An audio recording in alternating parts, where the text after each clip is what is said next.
Rhapsody of Realities, Thursday, 24 जून 2021, गुरुवार 24 जून 2021। Rhapsody of realities में pastor Chris ओयाखिलोमे द्वारा जो वचन हमको सीखने के लिए मिलता है, आज एफिशियंस 1 चैप्टर 19 वर्स के आधार से आज का विषय है। इफिसियों की पत्री 1 अध्याय के 19 वचन के आधार से आज का विषय है, avail your self all of his power in you. अपने आप के लिए लाभ बनाइए उसकी सामर्थ्य का जो आपके अंदर है। अपने आप के लिए लाभ उठाइए उसकी सामर्थ्य का जो आपके अंदर मौजूद है। एफिशियंस 1 चैप्टर 19 वर्स के आधार से ये विषय को हम सीखेंगे। And what is the exceeding greatness of his power to us world who believe according to the working of his mighty power, and what is the exceeding greatness of his power to us world who believe according to the working of his mighty power।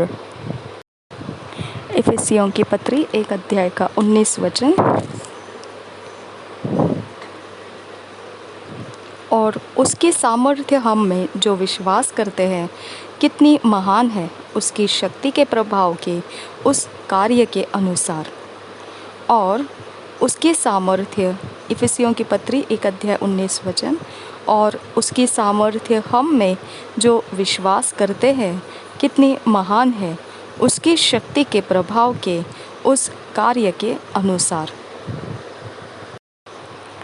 In the scripture above, the Spirit through the Apostle Paul prayed for the Christians at Ephesus that they would know the exceeding greatness of God's power at work in them। जो वचन हमने पढ़ा उस वचन में हम देखते हैं कि जो पवित्र आत्मा है वो प्रेरित पौलुस के द्वारा जो प्रार्थना करवाई मसीहियों के लिए, जो इफिसस के मसीही थे उनके लिए, कि वह बहुत बढ़िया तरह से बढ़ चढ़ कर परमेश्वर के सामर्थ को देख पाए उसके काम करने के वक्त में। जो उनके अंदर वो काम कर रहा है वो परमेश्वर का सामर्थ बढ़ चढ़ कर बढ़िया तरह से काम करता हुआ उनके अंदर वो देख पाए। Of course, everybody knows God is powerful. If there is a God in heaven, he must be powerful. बिल्कुल ये तो बनता ही है कि सभी जानते हैं परमेश्वर सबसे ज़्यादा सामर्थी है। अगर परमेश्वर स्वर्ग में है तो वह सामर्थ्यशाली तो होना ही है। But is that power directed towards you? पर क्या वही सामर्थ आपकी तरफ आया हुआ है? Is that power available for your use? क्या वो सामर्थ आपके उपयोग के लिए उपलब्ध है? That's what Paul was talking about. इसी के विषय में पौलुस बात कर रहा था। He wants you to come to the point where you know that the power of God is available for your use, for your application in the now of your life। वह चाहता है कि आप उस केंद्र तक पहुंच जाए, उस बात की नोक तक आप पहुंच जाए जहां पर आप ये समझ सके कि परमेश्वर की सामर्थ उपलब्ध है आपके उपयोग के लिए, ताकि आप उसका इस्तेमाल कर सके अब भी इस समय आपके जीवन के अंदर। He wants you to have the knowledge and be conscious that it's the power of God that's working in our behalf। वह चाहता है कि आप ज्ञान में बढ़िए इस विषय के, और ध्यान रखिए अपने अंदर कि यह सामर्थ्य है परमेश्वर का जो काम कर रहा है आपकी खातिर, हमारी खातिर।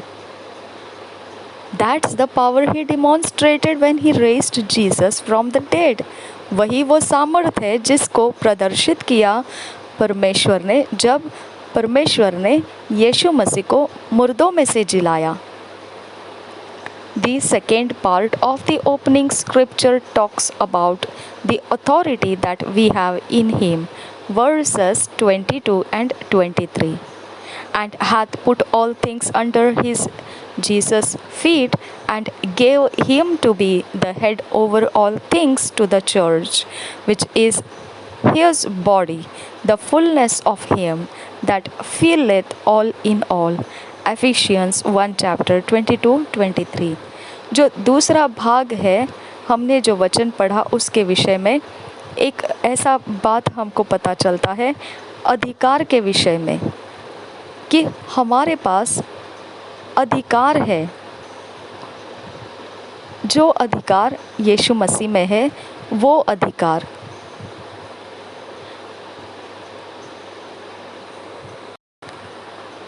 अगर वचन के आधार से पढ़ेंगे तो इफिसियों की पत्री 1 अध्याय के 22 और 23 वचन में हम इसे पढ़ सकते हैं.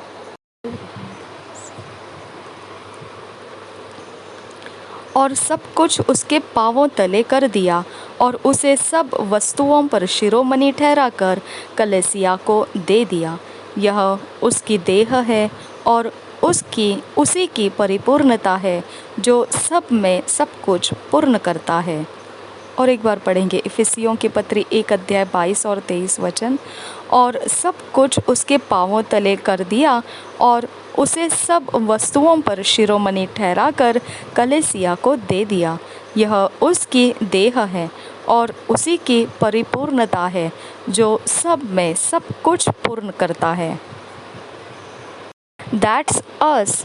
वही तो हम हैं. He is letting you know the power of your authority in Christ Jesus. वह आपको जानने दे रहा है, यह जान पाए, आप ज्ञान ले पाए इसके विषय में. वो आपको उसको लेने दे रहा है कि आप जानिए इस बात को कि आपको सामर्थ्य दी गई है जो मसीह में आपके लिए अधिकार दिया है. मसीह यीशु में जो अधिकार दिया है वो सामर्थ्य आपको दी गई है.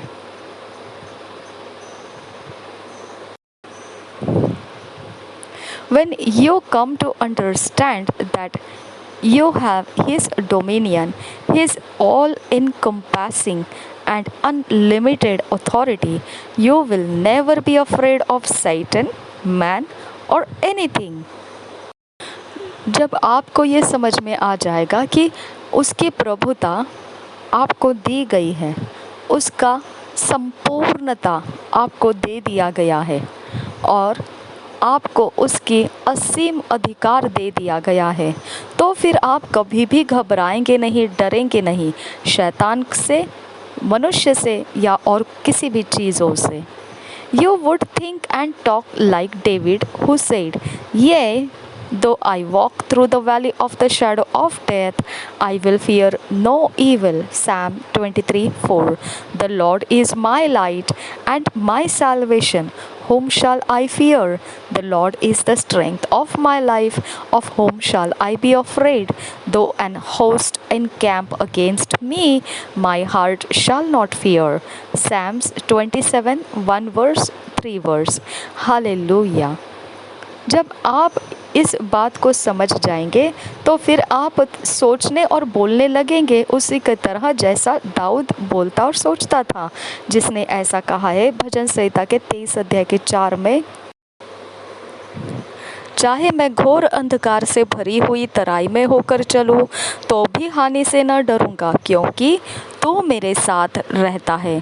तेरे सोंटे और तेरी लाठी से मुझे शांति मिलती है. चाहे मैं घोर अंधकार से भरी हुई तराई में होकर चलूं तो भी हानि से न डरूंगा, क्योंकि तू मेरे साथ रहता है. तेरे सोंटे और तेरी लाठी से मुझे शांति मिलती है. और भजन संहिता के 27 अध्याय का 1 और 3 वचन में जैसा दाऊद कहता है, यहोवा परमेश्वर मेरी ज्योति और मेरा उद्धार है, मैं किससे डरूं? यहोवा मेरे जीवन का दृढ़ गढ़ ठहरा है, मैं किसका भय खाऊं? जब तीसरा वचन, चाहे सेना भी मेरे विरुद्ध छावनी डाले तो भी मैं न डरूंगा, चाहे मेरे विरुद्ध लड़ाई ठन जाए तो उस दशा में भी मैं हियाव बांधे निश्चिंत रहूंगा। और एक बार पढ़ेंगे भजन संहिता 27 का 1 और 3 वचन। दाऊद इस प्रकार से कहता है, यहोवा परमेश्वर मेरी ज्योति और मेरा उद्धार है, मैं किससे डरूं? यहोवा मेरे जीवन का दृढ़ गढ़ ठहरा है, मैं किसका भय खाऊं? जब कुकर्मियों ने जो मुझे सताते और मुझी से बैर रखते थे, तीसरा वचन, चाहे सेना भी मेरे विरुद्ध छावनी डाले तो भी मैं न डरूंगा, चाहे मेरे विरुद्ध लड़ाई ठन जाए उस दशा में भी मैं हियाव बांधे निश्चिंत रहूंगा। हालेलुया। इस प्रकार से फिर आप भी बोलने लगेंगे दाऊद की तरह। हालेलुया।